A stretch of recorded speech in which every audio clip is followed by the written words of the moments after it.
The Old School is brought to you by Ahart Solutions, which provides school surveys and applied research. More information at ahartsolutions.com.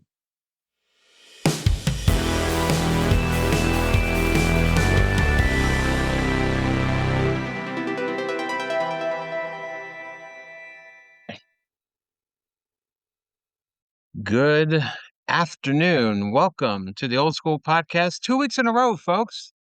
We did it. We're on a roll now. This is the Old School Podcast, a podcast about the American education system and sundry. And with me in talking about all this stuff is my good friend, Dr. Stephen Bourgeois. Good morning, sir. Miller, what's going on? How's it going over there in Miller land?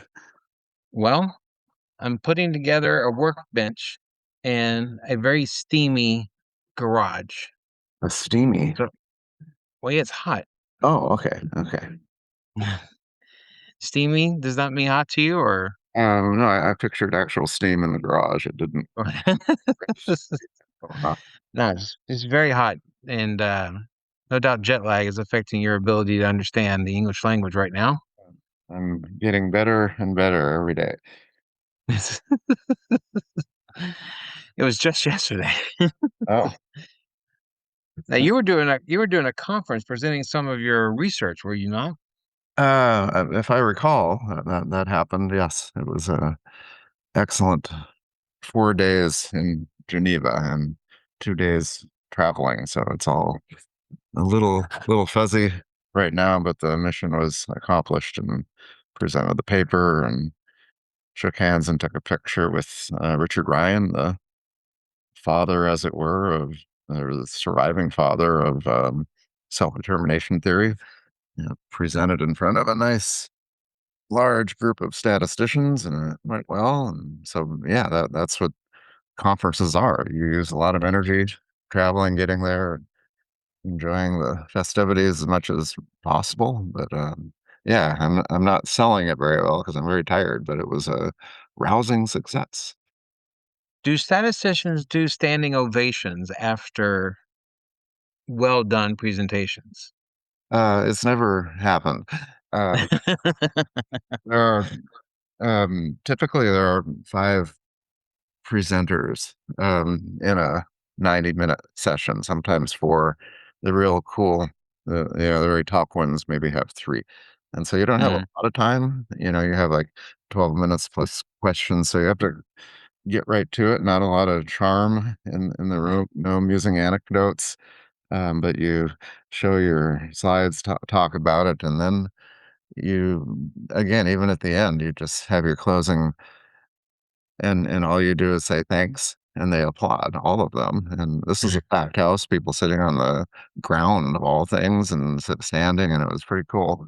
And then there's a question or two, and you answer them, and then the moderator says, well, we'll move to the next participant now, and thank you again. And then you get a second round of applause, and then you sit down and you're an audience member. So that's how it's done. That's how it's always been done. But no standing ovations, because it's just business. Just get to it. And the questions, they usually pass around a microphone, and these are professor types who have very good questions. And Yeah.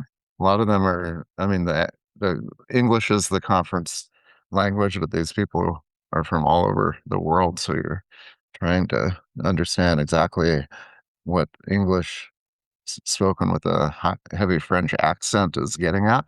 That's always a danger, that you answer a completely different question than was posed. But if you do it confidently, you'll do just fine. But it's not like a job interview.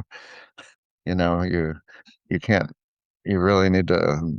You need some experience doing this kind of thing, because you just get right to it, and not a lot of playful banter or any of that. Just answer the question, and then if there's time for a second question, the moderator will say, we have time for another question.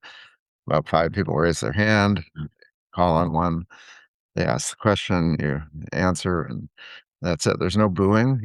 People are very nice, they're well behaved.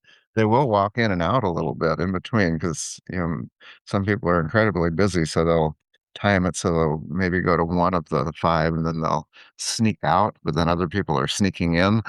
So there's a little bit of movement in between while the other Well, way. hopefully those people have the good sense to sit in the back, so it's not Oh yeah. quite the Oh, disruption. So oh, this is in Switzerland, so everybody's incredibly they're rule followers. Even while crossing the street, people just wait for that sign to change for the most part. But yeah, everybody follows the rules, and then you attend. I attended a few of these sessions, and it's really about networking and talking to the big folks whom you mhm. cite, but also you make friends and meet a lot of people. So it's worth doing it. It's worth going. It's a lot of effort. I mean, I was a little grumpy driving home. I told you, Ross, I'm never traveling again. Uh, and it I was just just, assumed that was the jet lag talking. I well, I assumed was, that once you've recovered, you will come to your senses. well, it's punishing sitting in a plane with the person in front of you and putting their back down practically on your lap. And so you're forced just to sit there. You can't even look at the TV screen because you can't technically see it. So I'm doing what I always do, just sort of sit there, close my eyes, but it's very uncomfortable. And as you hit a Yeah. certain age, the sciatica hits in and all of that. So I was responding to the brutality of a 10-hour flight. But now that's That's why I walk around a lot. you're never in your seat. I know. The, I just keep walking the around. I don't no, like it. the flight attendant will say, "Isn't there somebody sitting next to you?" It's like, "Oh yeah, he does this." You know, That's what he does. He flops around. The problem is that for the flight attendants is that I probably invade their space a bit they don't like because it. you go back in the back where the little kitchen area is They hate behind it. the back. Yeah, They hate it. But yeah. I mean, it's like they have well, I mean, I just I get it that they hate it, but what are you going to do? You want me to do as I'm told and sit back in my seat for 10 hours or whatever it is? No, I'm not doing that. There's I'm going something to wrong with that. try to make it as comfortable as possible. Well, but then you're getting up and bothering people as you walk through the rows and hit people on the back of the head. They're fine. They're fine. Yeah, anything to break it up. But I think that conferences are worth doing. And you pick them strategically, but Hmm. and I'll share that picture on LinkedIn. It's really great between my co-researcher Matt Post, myself, and Richard Ryan. So we had a good conversation with them. And I didn't mention this last night, but he wanted to see our work, meaning he wanted us to share the draft of the article and the survey with him. And so it's a big deal. He's actually the he has more citations. He's the most cited psychological researcher in the world. And so he's What's the chances we can get him on the old school podcast? uh, less than none. No, Come on. not a chance in hell. Uh, I mean, everybody calls. If there's one thing I've heard about you over the Yeah, years from you yeah. is how charming and how Oh, ingratiating you can be to I other can be. people. Yeah, no, and he's even more charming. I'd say, "Hey, Rich," because he goes by the first name. I'd love you to be on my podcast. He'll say, "Well, shoot me an email and I'll." No, he's actually gotten a little bit more. He'll say, "I probably won't get to the email, but I'll feel bad about it." That kind of thing. Well, while you were dealing with the first world problems of flying to Switzerland, I I was dealing with problems more down to earth, as it were, Oh, this is your because rant. This is your rant. You teased a rant yesterday. You didn't even tell I me have a about rant, and it has to do with a car commercial. a car commercial. It annoyed the hell out of me. I can't So it's a car imagine. commercial, and I can't even remember what the car company is. I probably should, but maybe I'll think about it later. But the car commercial shows a guy in the front seat and his little cute daughter in the back seat, sitting in a scientifically approved car seat or something like that. And so she's playing, doing all cute sort of things that only commercial kids do in the car because it's not the way it really works. But so she's doing that, he's doing his thing, and then all of a sudden, his 18-wheeler comes out of nowhere and passes him on the passenger side, on the right side of the car. And the slogan in the commercial was, "When you can't see, your car can." And I was sitting there thinking, what level of oblivion would you have to be not to notice an 18 wheeler coming up behind you? And here's the other problem, not because you can see a 18 wheeler. All you have to do is use your mirrors. You got two effing mirrors on the side of your car. You got a rear view mirror right in front of you. How in the hell do you not see an 18 wheeler? And here's then the other problem. This 18 wheeler is passing him on the right. That's where he should be. If he's pedaling along that slow that 18 wheelers can blow past you, you shouldn't be in the left lane. You should be in the right lane.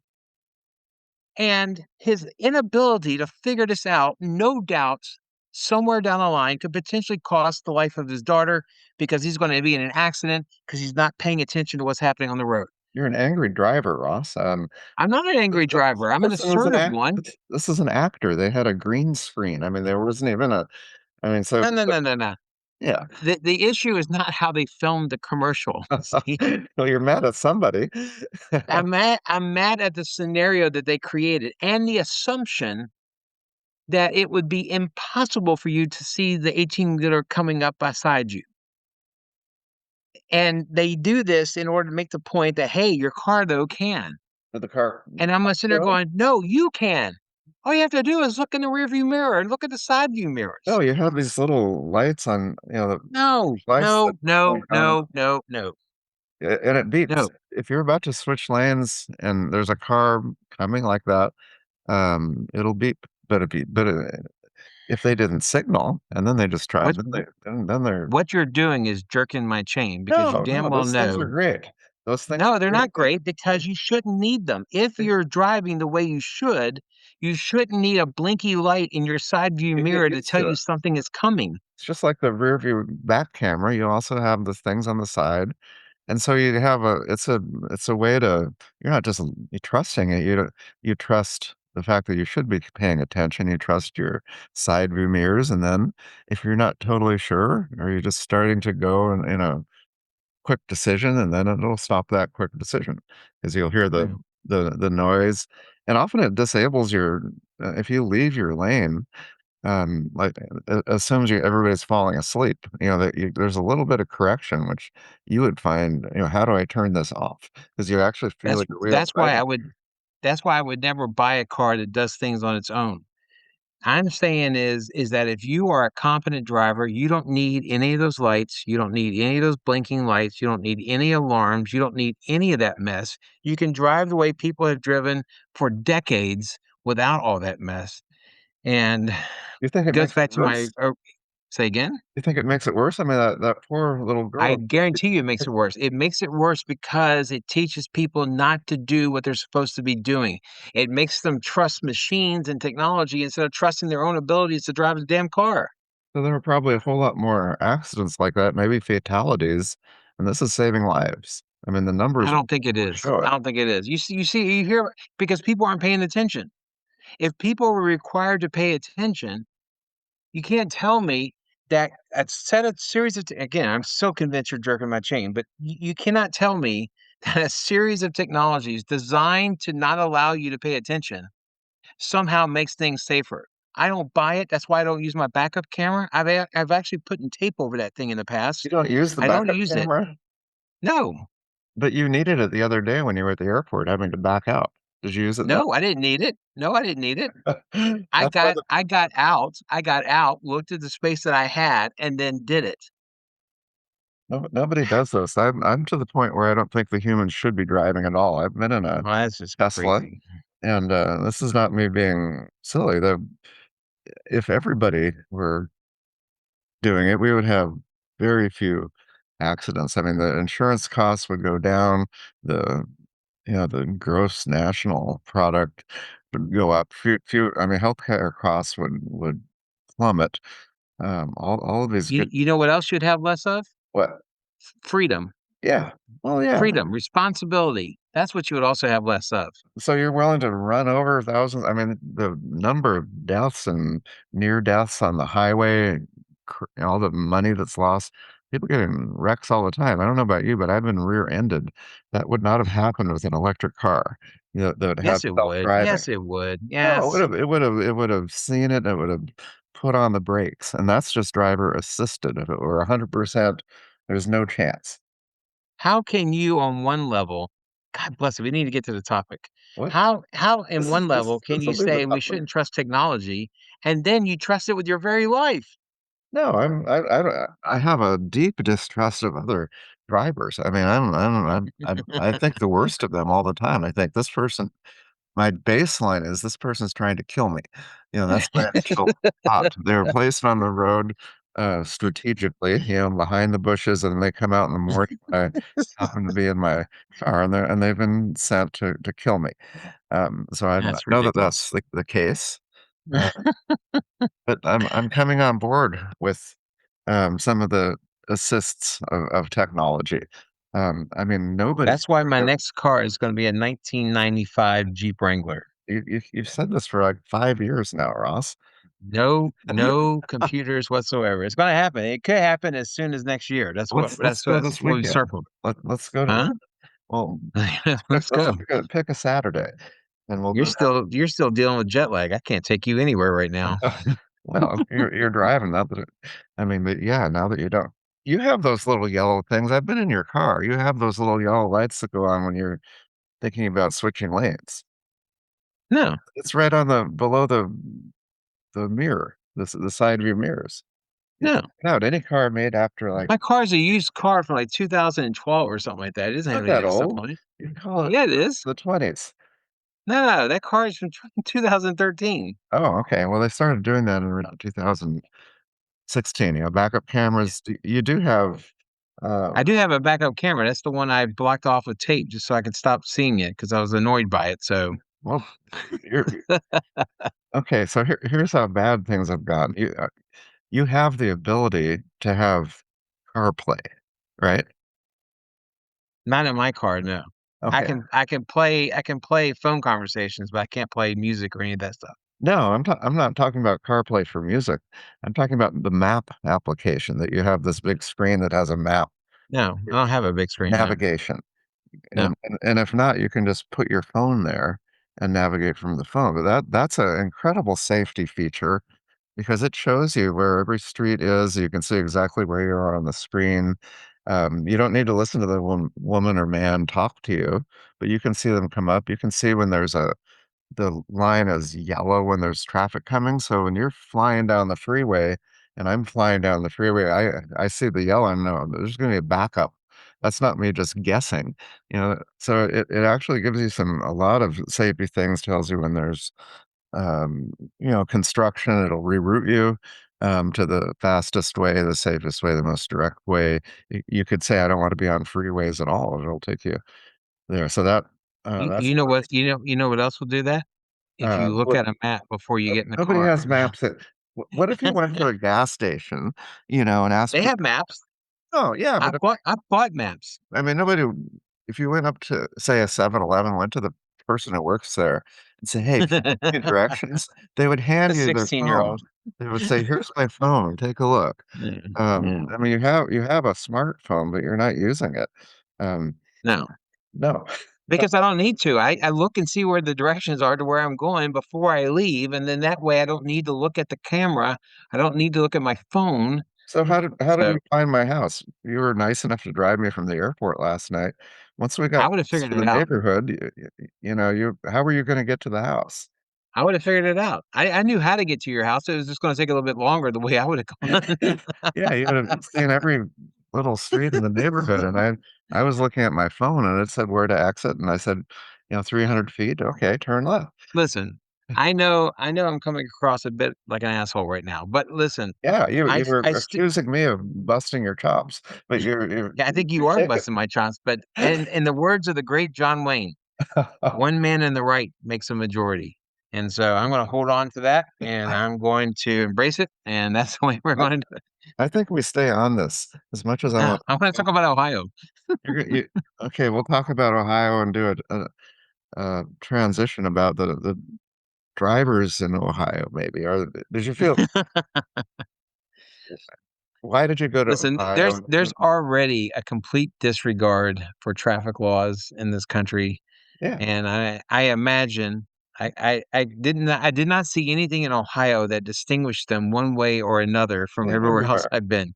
You're but you're an aggressive driver. I'm not an aggressive driver. I'm an assertive one. Well, you drive. Yeah, you're assertive, but you Aggressive is when you like cut people off and no, you put other don't cut people's people lives off, in danger. I but don't you do drive that. close to people when they're ahead of you. You expect them to drive faster or get over, kind of like that person in the truck. You know, Well, you blink your lights at them and say, "Go on, move on over." you do And that. just yeah. If you do that in Texas, those are fighting words. Somebody could have like a gun in their car. Well, actually, I assume everybody has a gun in Texas. It makes everybody Anyway, back a little bit. But so you went to but Ohio, um, I drove from Fort Worth to Cleveland, Ohio. by yourself. Well, no, my wife and my kid was with me. So, but you didn't share the driving. No, I never shared the driving. I drive.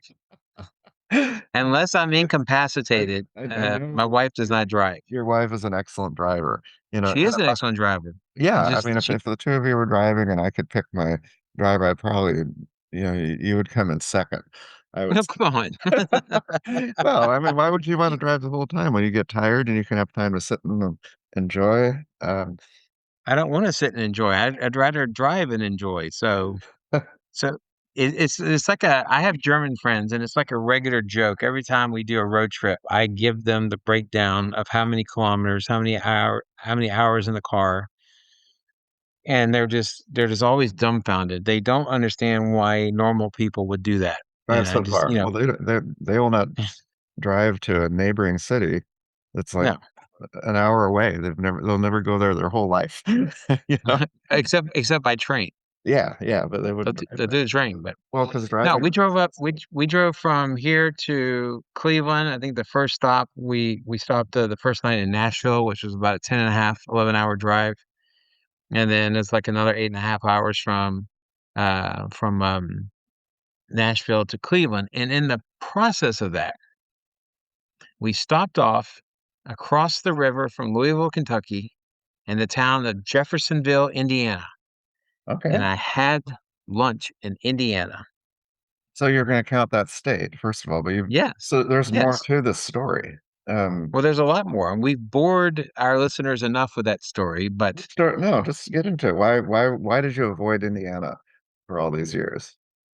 I just assumed it was a morally bankrupt state, and I'm not terribly convinced otherwise just because I had a very lovely time in Jeffersonville, Indiana, but um, the seed of moral corruption and decay exists within its capital. But so I will at some point go go to the So capital, you're mad at Indianapolis, not Indiana. not Indiana in general. No, 'Cause, I mean, wow, they're just perfectly nice people. they are perfectly nice people who steal and rob the dreams and hopes and aspirations of others in the form of their football team. And I think you know this. I think you are trying to bait me into getting into it and No, then causing a second rant for today. I'm more upset that you're claiming the state for just having a 2 hour visit. Hey, listen, I've always said that there are two requirements for you to be able to count a state. You Okay. spend the night or you have a meal. But you knew that, and so you just chose not to spend the night, but have a meal. So how much time were you outside of your car in Indiana? An hour. That's doesn't count. Give or take another 10 minutes, 20 minutes or so. So, But I would say you drive through a state, you can count it. If you're in the car and you drive through it, you get it. well, no, you're not experiencing it. It's just another blip on the highway. No, it shouldn't count. It doesn't count for me. Everyone else has the right to make their own You standards know, by what okay. justifies them counting a state. I'm eating in all kinds of places and using the bathroom, getting gas, availing myself of the public library, maybe, who knows? You're Uh, not. okay, so you went to So, Ohio just as a way to purge your demons of Indiana. Was that well, that was not the raison d'être, as they say in the French part of Switzerland. But rather it was simply it was along the way, and it was an ability to be able to knock something out. I now only have three more states left on my list of states to visit, and so what are they? Huh? What are the remaining three? Vermont, Michigan, and Hawaii. How could you not go to my birthplace? I've never had a reason to go. Now I do because I'm trying to go see the Tigers at Comerica Park. And so there's a good chance we might do that next summer. But, There's a lot more to Michigan than Detroit, in all due respect. well, sure. So, I mean, But you're not going to be able to knock out the whole state in one visit. So you got to start somewhere. And so Detroit's a good place as any to start. So, but then you drive up to the Upper Peninsula and you come down. well, yeah, Yeah. So that would be very lovely. yeah. So take advantage of the natural beauty there. Go at the right time of the year, of course, but it's baseball All right, let's get back to Ohio, though. Let's get back to Ohio. season. The UP is very fine, and I look forward to visiting that place one day. But my first priority is to see the Tigers in Comerica Park. So, Okay, so what is it about Ohio? What's the historical background? well, the historical background is that Ohio is a part of the original Northwest Territories. This was the kind of the first expansion of the United States beyond the original 13 states. And it was the Northwest Territory and the subsequent Northwest Ordinance that established how a territory becomes a state, because the whole idea was is that if you create more states, but the states don't have an equal standing to the original 13 states, then you're always going to have potential tensions and potential civil war. And so they decided to create a system by which a state can become or a territory can become a full-fledged state, and that's what ended up happening to Ohio as it became a state in 1810. And so Ohio was originally French territory, especially along the Ohio River. There's various forts and fur trading stations up and down that river, coming down French people coming down from Canada, kind of settled that area. And so when the French were finally defeated in the 7 Years' War, it pretty much took them out of the continent with a couple of small exceptions. And then the Northwest Territory became an extended part of the United States. And then from that point, Ohio had a rather rural, bucolic kind of contribution to the country until in 1820 when the Erie Canal was built. Because once the Erie Canal was built, now a ship can come to the 13 states, go up rivers, and go across at Albany to the Great Lakes. And then once you hit the Great Lakes, then you have access to all the interior river systems like the Ohio, like the Mississippi, like the Missouri, things of that nature. And so Ohio becomes one of these early kind of meeting points. Cincinnati was known as Porkopolis because it was one of those places where a lot of meat packing, processing, and plants were. And of course, Cleveland was a major port city right on Lake Erie.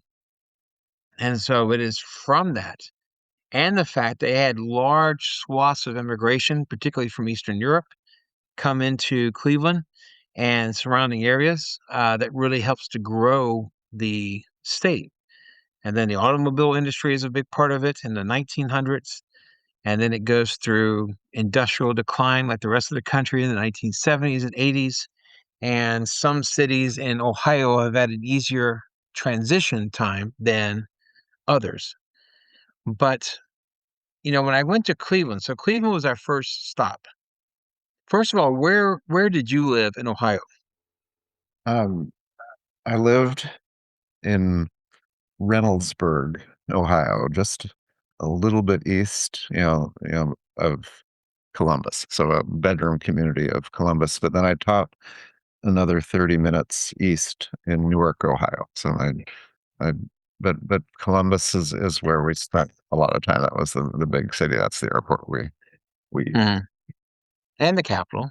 So, and the capital, and a lot of German uh, heritage in Columbus for sure. mhm. And so it's when I went to Cleveland, a lot of people will sit there and they'll say, "Why are you going to Cleveland?" And they'll say it with the same level of confusion as someone might say, "Why are you going to Baltimore?" I'm afraid that Cleveland suffers from some of the same municipal dings that Baltimore has. And so I think for that reason, I actually liked Cleveland. I Oh, mean, yeah. Yeah, no, I don't know if I've been there. Uh, wait a minute. No, I like Cincinnati. I've been now recently. There's, Cincinnati is a cool yeah, city. I've seen Cincinnati and what's the other in Dayton, Dayton. which yeah, but yeah, no, I don't know if I've been to Cleveland. That's interesting. So yeah, so tell me about Cleveland. So Cleveland is, again, there are parts of Cleveland that are very reminiscent of Baltimore. You see some of the same older neighborhoods. You see some of the same old Catholic churches, some of them some in better conditions than others. It depends upon the wealth of the community and how well the community has stood the test of time. Same thing you see in Baltimore. You have the same kind of delis, you have the same kind of ethnic roots and influences on the region. For Baltimore, it is a lot of Jewish, Eastern European, Southern European, and Cleveland, it seems to be predominantly Eastern European and perhaps more Catholic than anything else. But it's a heavy Catholic area. It is a former industrial area. It is a port city, not unlike Baltimore. That impressive Lake Erie, one of the smaller Great Lakes, and yet you can't see on the other side of that thing. It is massive when you look at it, when you're right there on the shores of Lake Erie. It's a pretty impressive thing. But the food was great in Cleveland. The people were amazing, so generous with their time, so convivial. When it came time to actually have conversations with them. I think, like a lot of places, it may take a little bit for people to warm up, but then once they have a direction, they go for it. And there's just a lot to do in Cleveland. I mean, we saw a lot of churches, we saw a lot of markets. Of course, the downtown area.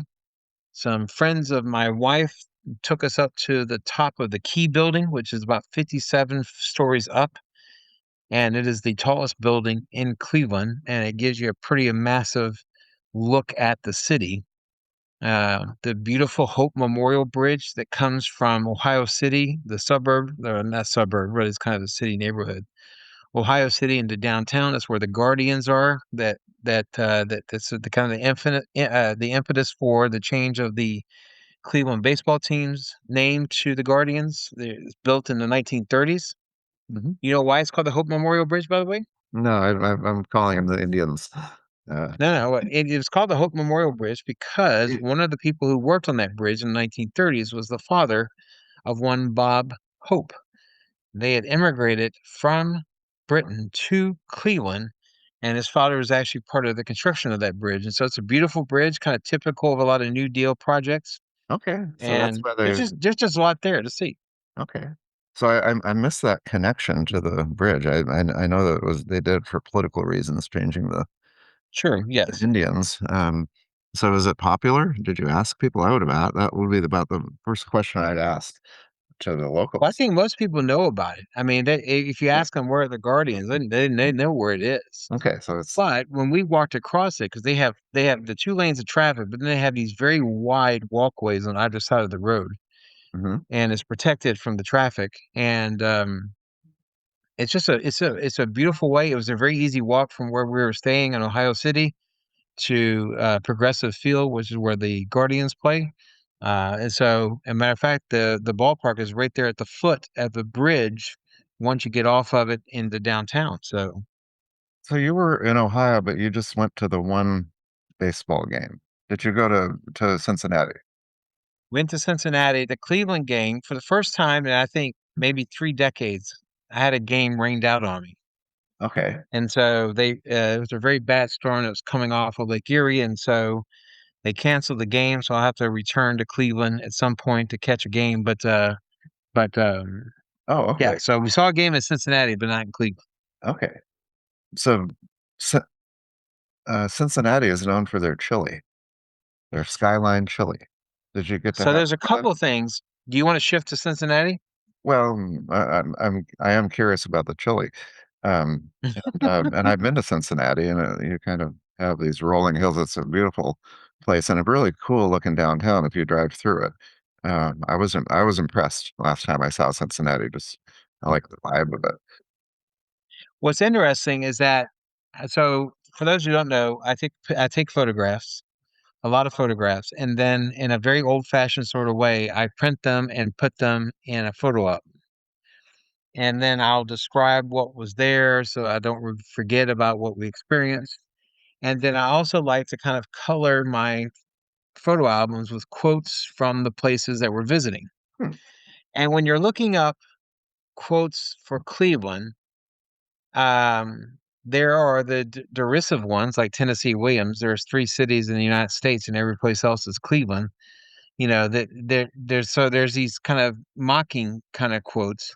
But if you're looking for quotes that talk about it in any kind of positive light, the only name that will pop up that anybody will know is Drew Carey. But then Cincinnati, though, everyone loves Cincinnati. You know, Emilio Estevez, Sarah Jessica Parker, Winston Churchill. I mean, all these great names have had something to say about Cincinnati, and it is beautiful. It's another river. It's a river town right on the Ohio River, across from Covington, Kentucky, and they it's a it has a great food culture. Not surprising for a town that started as a meat packing center. That's why it was called Porkopolis. But they one of the things that you are encouraged to do is try some of the foods that are specialties of Cleveland. Yeah. Now, far and beyond the most popular is the chili, but it's not the only one.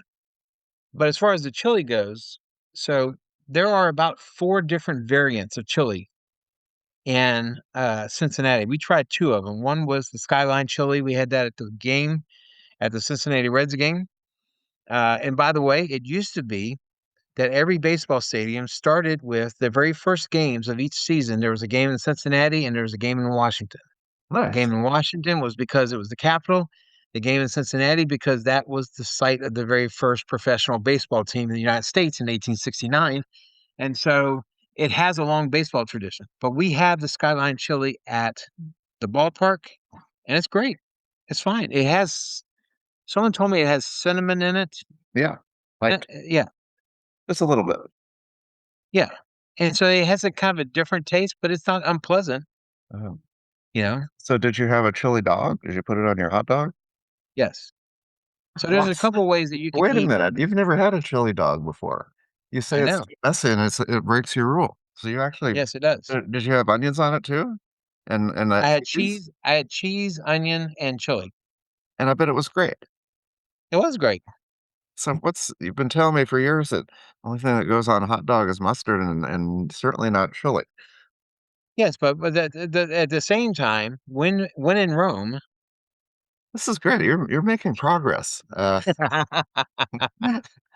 And you were like, I think you had bashed Skyline chili before even trying it, and now you I love did not bash it because I didn't have any it. basis for which to bash it.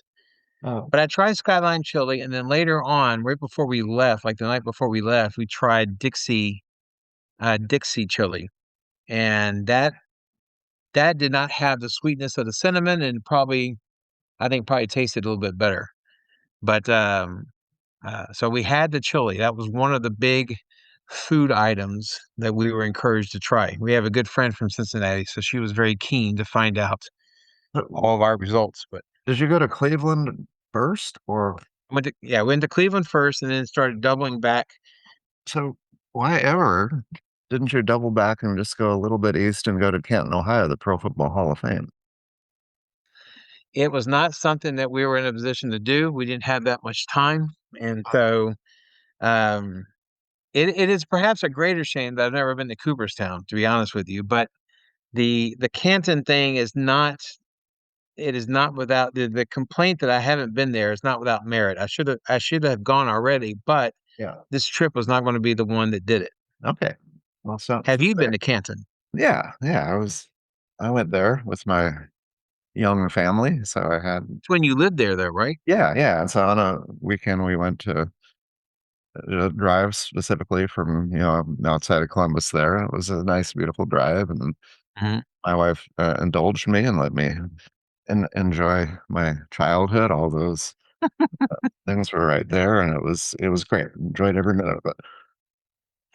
Well, so we missed out on Canton, but I think Cincinnati has a lot of great points to it. It's the other food things that we had was we had Metwurst, which confused me at Mesa, first because yes, not masa. because it, Metz. huh? Metz. I don't know what it is. What is it?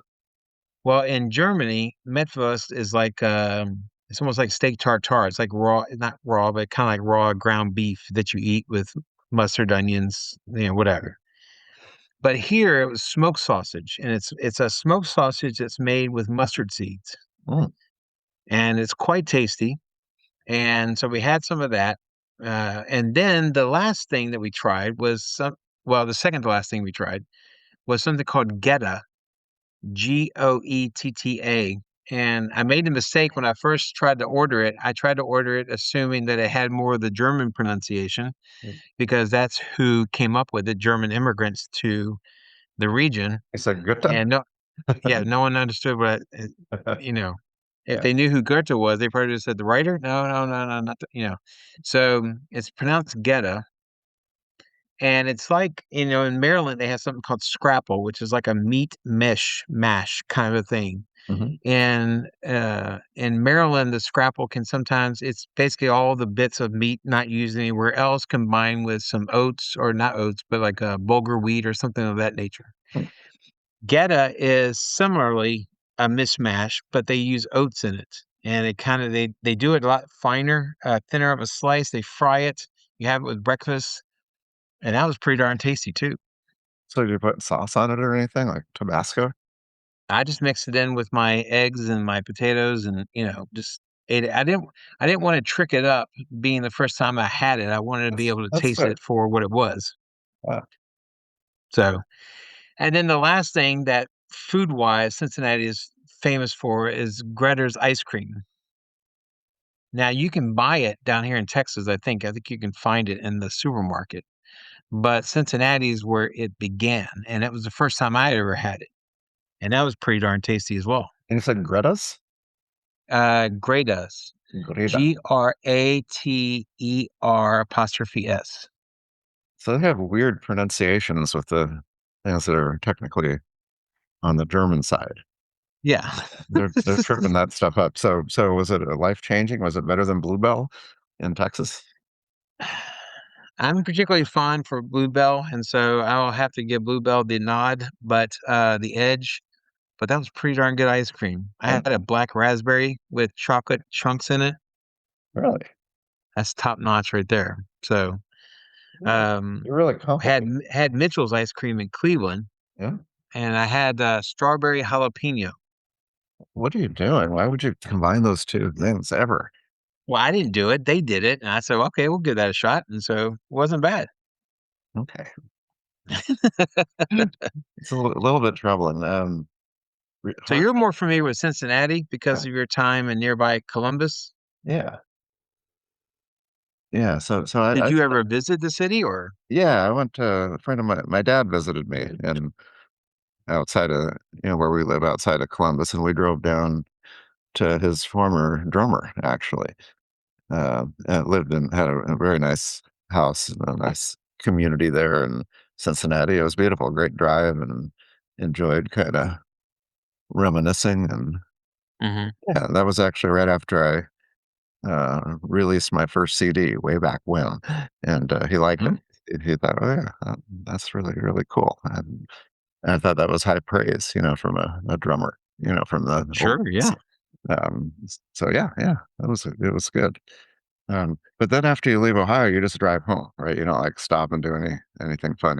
You're that kind of No, driver. we just drove on the way back. We stopped off in North Little Rock for the night, Mhm. and then drove the remaining 5.5 hours, I think it was, from North Little Rock to back to Fort Worth. So, Yeah, it's a lot of um, lot of driving.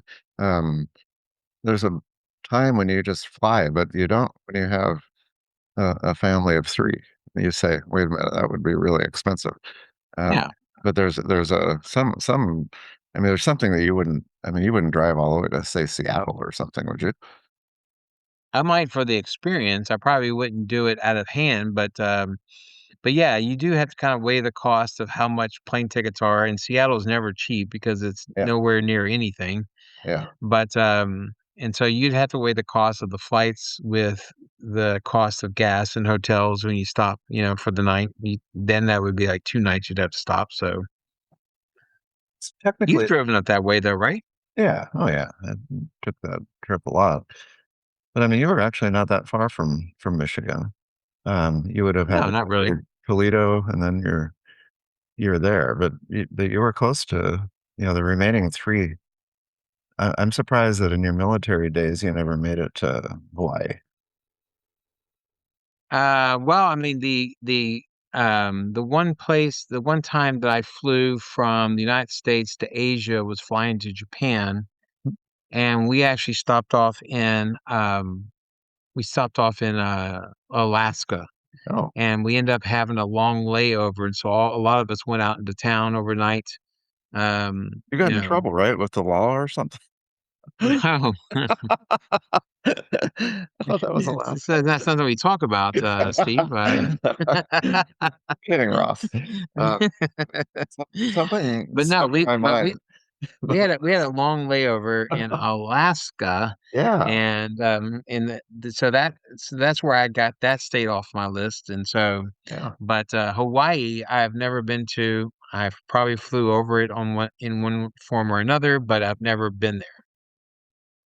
Okay. So, Well, I flew over it too. I went to Melbourne, to Australia, but that was a direct flight. Well, not a direct flight, but a flight from LA.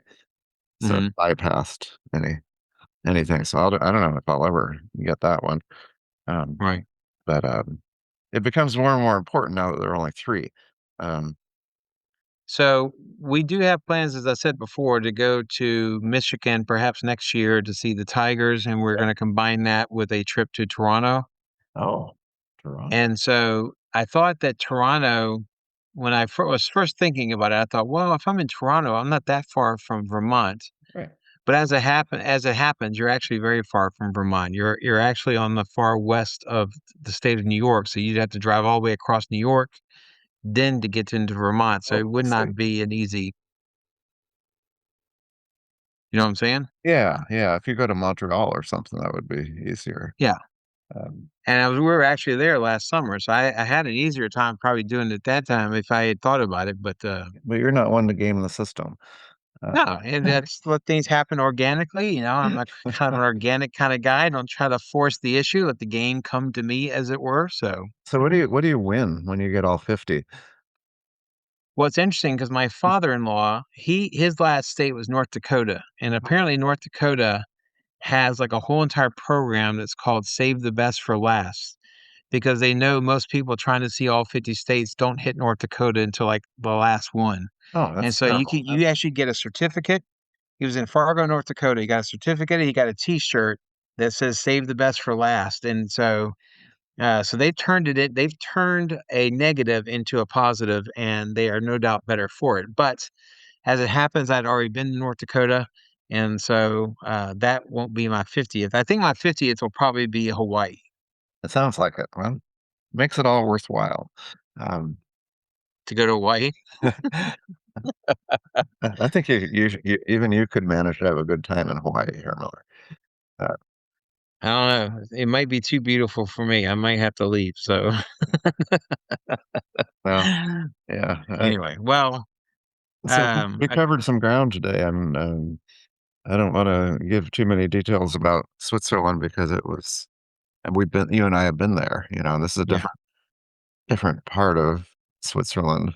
But I will say one thing I learned, and I mentioned in the car that when I was teaching German, I was pretty much misinforming my students that they all knew four languages in Switzerland. They can whip out German, French, Italian, Romansh.